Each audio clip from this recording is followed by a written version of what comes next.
ويشترط في فصاحة التركيب فوق جريان كلماته على القياس الصحيح وسهولتها أن يسلم من ضعف التأليف وهو خروج الكلام عن قواعد اللغة المضطردة كرجوع الضمير على متأخر لفظا ورتبة في قول سيدنا حسان بن ثابت رضي الله عنه ولو أن مجدا أخلد الدهر واحدا من الناس أبقى مجده الدهر مطعما. کیا بتایا اس میں؟ فصاحت ترکیب اوپر بتا دیا. فصاحت کس کو کہتے ہیں؟ فصاحت کس کو کہتے ہیں؟ ہاں پوری بات کہو جلدی سے.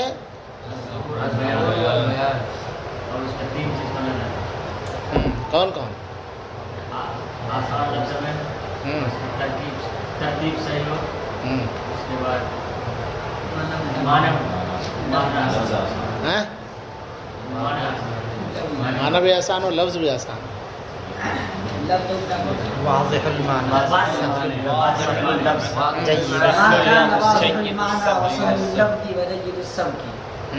تم بتاؤ. واضح المعنی سہل اللفظ جید السبق. کیا ہونا چاہیے؟ یہ کس کے شرائط؟ کس کے شرائط؟ الظاہر والبیان پہ تین چیزیں. ظاہر و بیان کی تین چیزیں. کلام فصیح کی یہ تین چیزیں جس جملے کے لیے. چلو یہ کلمے کی تین صفتیں ہیں. ہاں کلمہ فصیحہ، کلام فصیح، تین شرطیں اس کے اندر ہیں. کون کون؟ معنی اس کے، معنی اور مطلب. معنی کا مطلب مفہوم، مطلب اس کا بالکل واضح ہو، اور لفظ آسان ہو، اور جو جوڑا ہے الفاظ کو مرکب کیا ہے وہ بھی اچھے طریقے سے ہو، عمدہ ہو. ٹھیک ہے. اب آگے کہتے ہیں وَيَشْتَرِطُ فِي فَصَاحَةِ التَّرْكِيب، اور شرط ہے فصاحت ترکیب میں. فصاحت ترکیب کیا ہے؟ ترکیب مرکب ہونا، یعنی جس کلام کو آپ فصیح بنا رہے ہیں، کلمات فصیحہ سے جوڑ کر کیا بنے گا؟ کلام فصیح بنے گا. جب کلمہ فصیح ہوگا تو ہاں سارے کلمے فصیح ہوں گے تو کیا بنے گا؟ کلام بنے گا. تو وہ کلام بھی فصیح ہوگا. ہوگی نہیں، کلام فصیح ہوگا. کب؟ جب سارے کلمات اس کے فصیح ہوں. اور اس سے پہلے بتایا ہے کہ اس کے اندر ایک شرط کیا ہے؟ وہ کلمہ قیاس صرفی کے مطابق ہو. یعنی کلمہ تو ہے، آسان بھی ہے، واضح اللفظ بھی ہے، اور ترتیب بھی عمدہ ہے الفاظ کی، لیکن قاعدہ صرفیہ کی اس میں رعایت نہیں رکھی گئی. تو پھر چاہے جتنے اچھے معنی ہو اس کے بیکار فصیح نہیں ہو سکتا.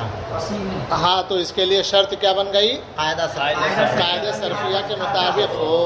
ان جو اوپر کہا ہے آسان ہو، تو یہ آسانی اور سہولت کس اعتبار سے ہونا چاہیے؟ قاعدہ صرفیہ کا جب لحاظ اس میں رکھا گیا ہو تو قیاس صرفی کے مطابق ہونا چاہیے اس کلمے کو. ٹھیک ہے. اب وہ کلمہ جوڑ کر کے آپ کلام بنائیں گے تو قیاس صرفی کے مطابق تو اس کو ہونا ہی ہونا چاہیے. ٹھیک ہے، یہ ضروری چیز ہے. اب صرف یہ چیز پائی جائے، یعنی قیاس صرفی کے مطابق ہو سب کچھ، اس میں سارے الفاظ اور کلمات اس کے کیسے ہوں؟ قیاس صرفی کے مطابق ہوں، سہل ہوں، جید السبق ہوں، اور واضح المعنی بھی ہوں. قیاس صرفی کے مطابق سب کچھ اس میں رعایت رکھی گئی.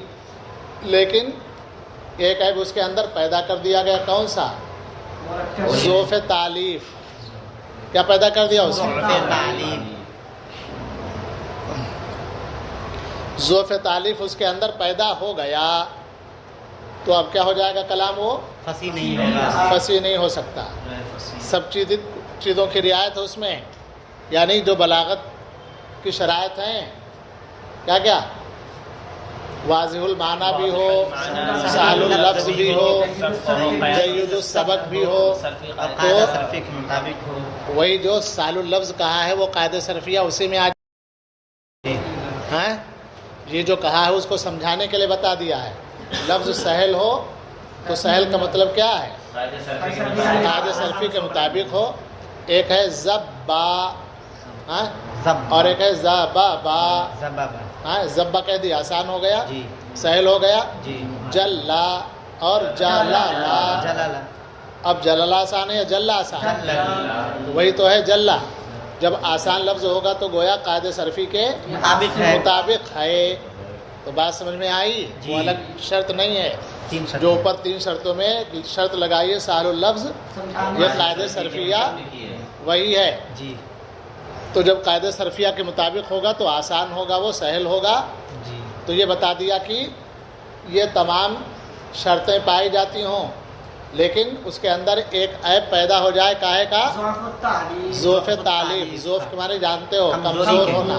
تعلیف. اور تعلیف کا مطلب جوڑنا، مرکب کرنا. جی. اللہ. یعنی کلمات کو جوڑا، کلام بنایا، لیکن جوڑنے میں کیا کر دیا؟ غلطی کر دی. کمزوری پیدا ہو گئی. یعنی اس کو آگے پیچھے کر دیا. کیا کر دیا؟ آگے پیچھے. تو جب آگے پیچھے کر دیا تو یہ کمزوری ہے اس کلام کے لیے. جس چیز کو پہلا ہونا چاہیے اس کو پیچھے، جس کو پیچھے ہونا چاہیے اس کو آگے کر دیا، تو یہ کلام کا عیب ہے. اسی کو کہتے ہیں ظوف تعلیف. کیا کہتے ہیں؟ ظوف تعلیف. تو کلام کا پتہ کیسے چلے گا؟ جب پڑھو گے تو پتہ چلے گا. قاعدہ پڑھا ہے، پہلے فعل ہوتا ہے فاعل، جی. پہلے فعل، اس کے بعد کبھی کبھی لے آیا. ارے تو قاعدہ عمومی ہوتا ہے. ہاں، اس کے بعد کیا ہوتا ہے؟ فعل کے بعد مفعول. فاعل. فاعل کہاں گیا؟ فاعل پہلے تب مفعول. مبتدا کہاں ہوتا ہے؟ بعد میں یا پہلے؟ مبتدا اور ابتدا خبر؟ بعد میں. اگر خبر کو پہلے لے آئے لے آیا. ظوف تعلیف نہیں ہوگا. چلو، ضمیر کہاں ہوتی ہے؟ ضمیر پہلے ہوتی ہے، مرجع پہلے ہوتا ہے. پہلے مرجع ہوتا ہے تب ضمیر ہوتا ہے. ہیں؟ تو یہ پڑھا نہیں ہے سب. جی. اسی کو الٹا کر دو، ضمیر پہلے لے آئے اور مرجع بعد میں لائے. اس کو کیا کہتے ہیں؟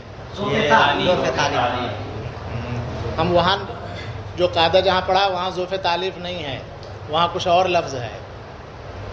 ظوف تعلیف تو یہاں آپ بلاغت میں پڑھ رہے ہیں. ضمیر مقدم. ضمیر مقدم. کہتے ہیں خبر مقدم. سب بولے پڑے ہیں. ہاں، ابے ضمیر اور مرجع ہوتا ہے. ضمیر اور مرجع، تو اس کو کیا کہتے ہیں؟ ضمیر جو نہ ہو جائے، پہلے ہو جائے، اور مرجع اس کا بعد میں ہو. ترتیب کیا ہے اس میں؟ مرجع پہلے ہو اور ضمیر بعد میں آئے. رأیت زیدن وجہہ، میں نے زید کا چہرہ دیکھا. ہاں، تو پہلے زید آئے گا یا ہو آئے گا؟ پہلے زید. رأیت زیدن وجہ وجہ ہوگا، وجہ ہوگا. پھر تو اب یہ ہو ضمیر لائے، یہ کس کی طرف لوٹ رہی ہے؟ زید کی طرف. ترتیب بالکل صحیح ہے. ضمیر پہلے لیا اور مرجع بعد میں ہے، تو ضمیر کہاں جا رہی کچھ پتہ ہی نہیں. ہاں، تو یہ کیا ہے؟ اس کو کہتے ہیں ظوف تعلیف. 9 کے اندر اس کو کیا کہا جاتا ہے؟ اضمار قبل ذکر. کیا کہتے ہیں؟ کیا مطلب؟ جائز ہے. اضمار قبل ذکر جائز ہے. پڑھا ہے وہاں؟ نہیں پڑھا ہے.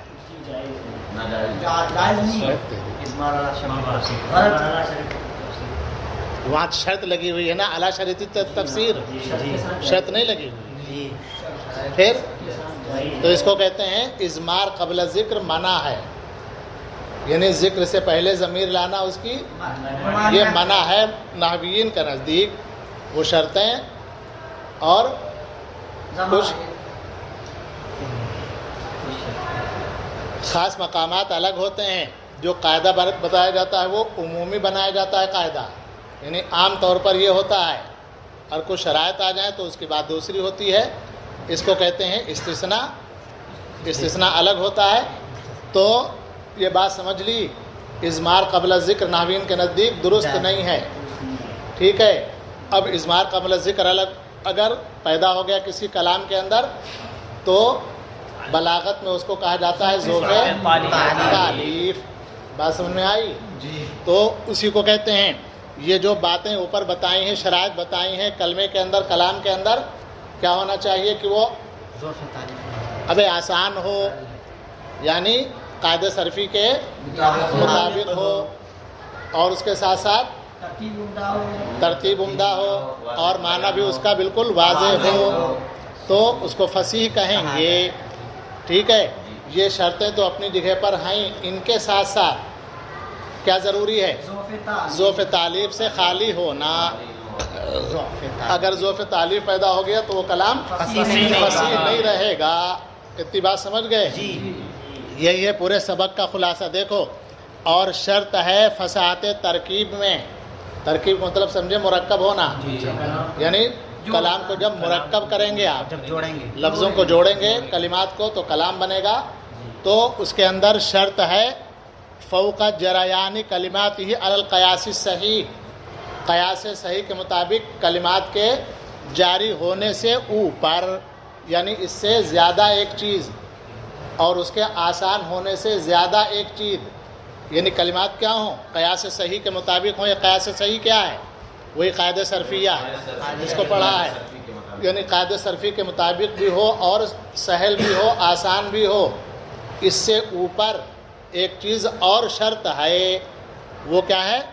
ان یسلم من ضعف التالیف، کہ وہ ضعف تعلیف سے کلام خالی ہو، محفوظ ہو. یعنی یہ شرطیں تو رہیں گی. ان کے ساتھ ساتھ ایک شرط یہ ہے کہ وہ ضعف تعلیف سے محفوظ ہو. اب اس کے الٹا کر دو.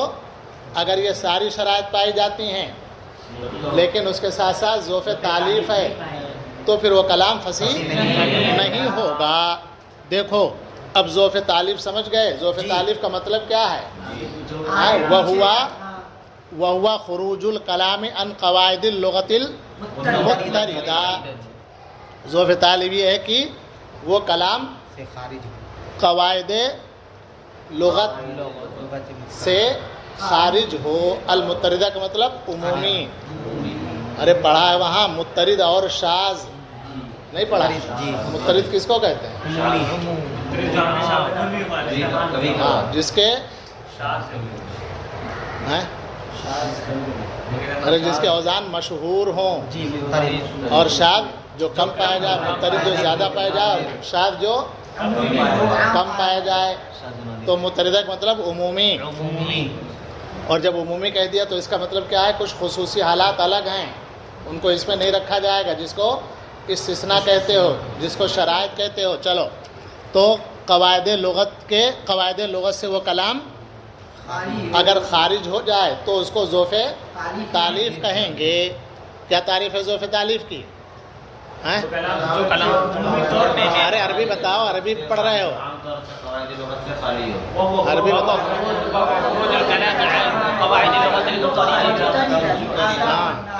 ان الفاظ میں تعریف یاد رکھنا ہے اس کی. وَهُوَ خروج الکلام عن القواعد اللغۃ المضطردہ. ہاں اتنا ہی ہے. قواعد لغت سے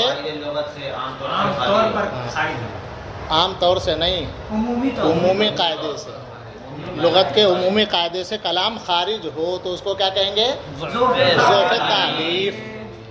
کا رجوع ضمیر. اب اس کو مثال دے کر بتاتے ہیں. کس کو؟ ضعف تعلیف کو. جیسے رجوع الضمیر علی متاخرین لفظاً و رتبتاً. ضمیر کا لوٹنا متاخر پر لفظاً اور رتبتاً، یعنی رتبے کے اعتبار سے اور لفظی دونوں اعتبار سے ضمیر لوٹے کس کی طرف؟ اپنے بعد پیچھے والے کی طرف. حالانکہ لوٹتی ہے پیچھے یا آگے؟ پیچھے پیچھے کی طرف لوٹتی ہے، آگے نہیں لوٹتی ہے. یعنی جو لفظ اور رتبے کے اعتبار سے پیچھے اس کی طرف ضمیر لوٹے. پیچھے کا مطلب ابھی اس کا ذکر ہوا نہیں اور اس کی طرف لوٹا رہے ہیں ضمیر، تو تھوڑی لوٹے گی. تو اسی کو کہا ہے کا رجوعی ضمیر، جیسے ضمیر کا لوٹنا علی متاخرین، کس کے طرف؟ متاخر، بعد والے کی طرف، لفظاً اور رتبتاً. فی قول سیدنا حسان ابن ثابت رضی اللہ عنہ، جیسے یہی بات پیدا ہو گئی ہے حضرت حسان ابن ثابت رضی اللہ عنہ کے قول میں، ان کے ایک شعر میں. اسلامی شاعر ہیں، مداح صحابہ، مداح نبی ہیں. یہ کون؟ حضرت حسان مشہور شاعر ہیں. لیکن کبھی کبھی ہو جاتا ہے غلطی، یہ ہو جاتی ہے، اور اس غلطی کو غلطی نہیں کہا جاتا ہے. کیا کہو گے؟ غلطی. بس تیری ضرورت شعری، ضرورت شعری کی وجہ سے ایسا کبھی کیا کہتے ہیں؟ ضرورت شیری کی بنیاد پر غلطی کر دیں. ضرورت ہی کیا پڑی. شعر کا خیال تو چلو، ہاں، اس وجہ سے ایسا کر دیا جاتا ہے، لیکن وہ بہت عمدہ نہیں ہے. کر تو دیا جاتا ہے ضرورت کے پیش نظر. شراب پی لو ضرورت کے پیش نظر، لہذا شراب پینا ہاں عمدہ ہو گیا، اچھا ہو گیا. تو ضرورت رہتی ہے بقدر ضرورت، سب جائے. چلو، تو اس کو کہا ہے حضرت حسان بن ثابت کے قول میں یہی شکل پیدا ہو گئی ہے، یہی عیب. کون سا عیب؟ ضعف تالیف کا عیب پیدا ہو گیا. اور ضعف تالیف کیا ہے؟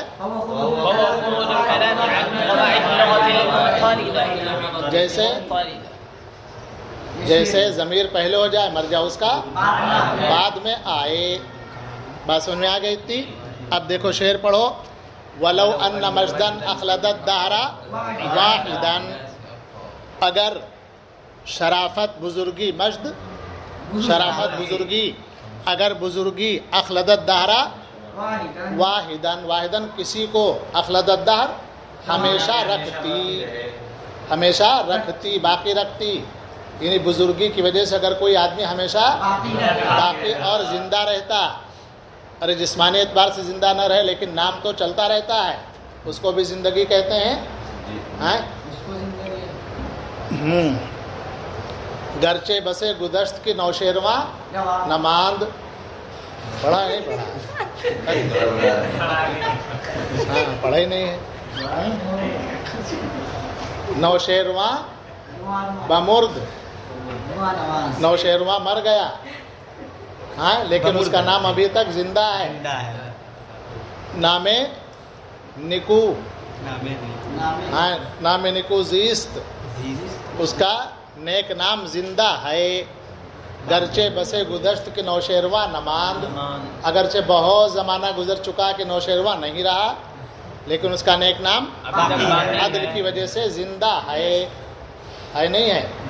چلو، تو اسی کو کہا ہے لو ان مجدن، اگر بزرگی اور شرافت کسی کو ہمیشہ باقی رکھتی تو من الناسی، لوگوں میں سے کسی کو، تو کیا ہوتا؟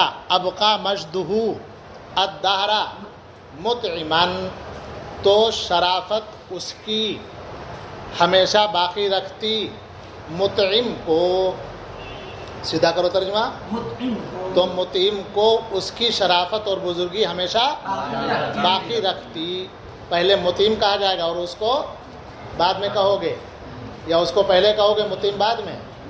تو جب کہو گے اس کو تو فوراً ذہن جائے گا یہ کس کی طرف کہہ رہا ہے، اس کو سے اشارہ کس کی طرف ہے، تو ذہن منتشر ہو جائے گا. اور اگر پہلے کہہ دو مطعم اور پھر اس کو کہو تو ترتیب سیدھی ہو جائے گی. اور اگر اس کو پہلے کہہ دے اور مطعم کو بعد میں لائے، میں نے مارا اس کو زید، سیدھا ہے الٹا. اور اگر زید کو مارا، زید کی اس کو میں نے مارا، اب اس کو کہنے سے بات نہیں پتہ چلے گی. زید کی میں نے اس کو مارا، تو اس کو کہنے سے بات نہیں پتہ چلے گی. زیدن ضربتہ، صحیح نہیں صحیح ہے؟ پھر چلو اب یہ شعر سمجھے، دیکھا آپ نے اس میں کون سی خرابی ہے؟ مطعم مشدہ کے اندر جو ضمیر ہے یہ کس کی طرف راجع ہو رہی ہے؟ مطعم کی طرف، اور مطعم کہاں رکھے ہوئے ہیں؟ بعد میں ہیں۔ یہ لفظ کے اعتبار سے بھی اور رتبے کے اعتبار سے بھی، لفظ کے اعتبار سے تو دکھ ہی رہا ہے مطعم بعد میں ہے، یعنی مرجع بعد میں ہے اور ضمیر پہلے ہے، اور مرتبے کے اعتبار سے، رتبے کے اعتبار سے تو بعد میں ہے ہی، اس لیے کہ مفعول، اور مفعول کہاں ہوتا ہے کلام میں؟ آخر میں ہوتا ہے، بعد میں ہوتا ہے، تو رتبے کے اعتبار سے تو آخر میں ہے ہی، لفظ کے اعتبار سے بھی یہاں آخر میں ہو گیا۔ اب اس میں کون سا عیب پیدا ہوا؟ ضعف تعلیف آ گئی۔ اب یہ کلام فصیح ہے غیر فصیح ہے؟ کیا کہہ رہا ہے؟ غیر فصیح۔ چلو فإن الضمیرہ، اب اس شعر کی وضاحت کر رہے ہیں کیوں ضعف تعلیف پایا گیا اس میں، کیسے یہ فساد سے خارج ہو گیا۔ فإن الضمیرہ فی مشدہ، کیونکہ مشد کے اندر جو ضمیر ہے وہ راجع ہے مطعم کی طرف، وہو متأخر فی اللفظ کما ترى، اور یہ لفظوں میں متأخر ہے، پیچھے ہے جیسے تم دیکھ رہے ہو، رتبے کے اعتبار سے بھی کیونکہ یہ مفعول بھی ہے، اور مفعول بھی کلام میں کہاں ہوتا ہے؟ بعد میں ہوتا ہے۔ فالبیت غیر فصیح، اس بنیاد پر یہ شعر غیر فصیح ہو گیا۔ کس بنیاد پر؟ ضعف تعلیف کی وجہ سے۔ نیز دوسری شرط یہ ہے کہ وہ محفوظ ہو ترکیب کاہے سے؟ تنافر کلمات سے۔ ترکیب مطلب کلام مرکب کر رہے ہو، کلام بنا رہے ہو، تو جب کلام بناؤ گے چند کلمے اس میں جوڑو گے تو اس کلام کے اندر تنافر نہ ہونا چاہیے، تنافر کلمات سے محفوظ ہو۔ تنافر کیا ہے؟ تنافر کلمہ کیا ہے؟ جو زبان پر جلدی بولو۔ جو زبان پر سننے والا کان کو بھی اور سننے والوں کو بھی تو اس کو کہتے ہیں تنافر۔ تو تنافر کلمات سے بھی کلام کا محفوظ ہونا ضروری ہے۔ اگر کلام کو جوڑا مرکب کیا اور اس میں تنافر پایا جاتا ہے تو پھر وہ کلام فصیح نہیں ہوگا۔ لہذا یہ بھی شرط ہے کہ وہ ترکیب یعنی کلام مرکب محفوظ ہو کاہے سے؟ تنافر کلمات سے۔ فلا یکون اتصال بعضها ببعض، لہذا نہیں ہونا چاہیے بعض کو بعض سے ملا ہوا متصل، مما یسبب ثقلها، جو اس کے ثقل کا ذریعہ بن جائے، سبب بن جائے کانوں پر، وصعوبۃ ادائها باللسان، اور زبان سے ادائیگی دشوار ہو جائے۔ اگر یہ بات پیدا ہو گئی کہ ایسا لفظ ہے جو زبان سے ادا نہیں ہوتا اور سونے میں بھی سننے میں کیا ہوتا ہے؟ ارے اچھا نہیں لگتا ہے، سننے میں اچھا نہیں لگتا ہے، تو پھر کیا ہو جائے گا؟ وہ کلام غیر فصیح ہو جائے گا۔ کون سا عیب پیدا ہوا؟ وہی رہے، تنافر پایا گیا اس میں۔ کیا پایا گیا؟ تنافر پایا گیا۔ کیسے تنافر پایا گیا؟ کہ وہ کلمات ہیں تو اپنی جگہ پر سارے فصیح، یعنی آسان بھی ہیں، واضح المعنی بھی ہیں، سار اللفظ بھی ہیں، اور جید السبق بھی ہیں، سب کچھ ہیں، ضعف تعلیف سے بھی خالی ہے، لیکن اس کے اندر تنافر پیدا ہو گیا۔ تنافر کیا ہے؟ ان کلمات کو ایسے جوڑا کہ اس جوڑنے سے زبان پر اس کی ادائیگی مشکل ہو گئی، ہاں سننے بھی اچھا نہ لگے، مشکل ہو۔ اور یہ چیز کیسے پیدا ہوتی ہے؟ قاری ہے تم میں سے کوئی؟ ارے قاری ہے تم میں سے کوئی؟ ہے کوئی قاری؟ ہاں صاحب ہیں قاری؟ اگر چند حروف قریب المخارج جمع ہو جائیں تو کیا ہوتا ہے؟ اگر چند قریب المخارج حروف ایک ساتھ جمع ہو جائیں کیا ہوتا ہے؟ کچھ نہیں ہوتا ہے، معلوم نہیں۔ ارے کلام کے اندر عیب پیدا ہو جاتا ہے، اگر قریب المخارج حروف جمع ہو جائیں تو ثقل آ جاتا ہے کلام میں۔ کیا آ جاتا ہے؟ کیسے؟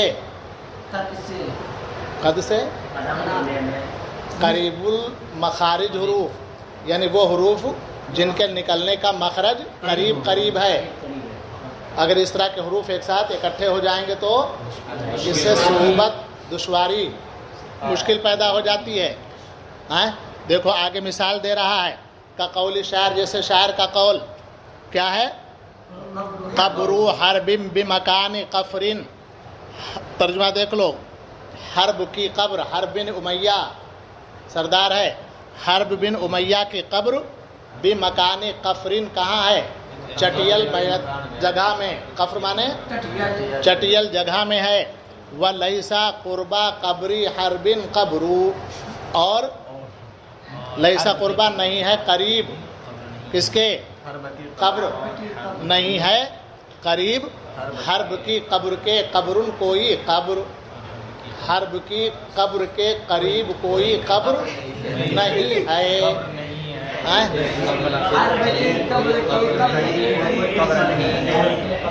اور حرب کی قبر کے قریب کہو. قبر کے قریب کوئی قبر نہیں ہے. ہاں، حرب کی قبر کے قریب کوئی. سارے الفاظ الگ الگ کرو، سب آسان نہیں ہے. حرب الگ کہو، قبر الگ کہو، قرب الگ کہو. آسان ہے یا دشوار؟ سب آسان ہے، دشوار ہے. آسان دشوار ہے. کو ترکیب دیا، مرکب کیا تو دشواری پیدا ہوئی نہیں پیدا ہوئی؟ کیوں دشواری پیدا ہوئی؟ مخارج کی طریق تنافر کلمات. ہاں، تنافر کلمات. چلو، یعنی جو اس کے اندر حروف استعمال کیے گئے ہیں ان کو جوڑا گیا ہے، مرکب کیا گیا ہے، وہ ہاں دو مخارج حروف کے قریب قریب ہیں. قریب المخارج حروف اس کے اندر پائے جاتے ہیں. اس وجہ سے اس کے اندر کیا پیدا ہوا؟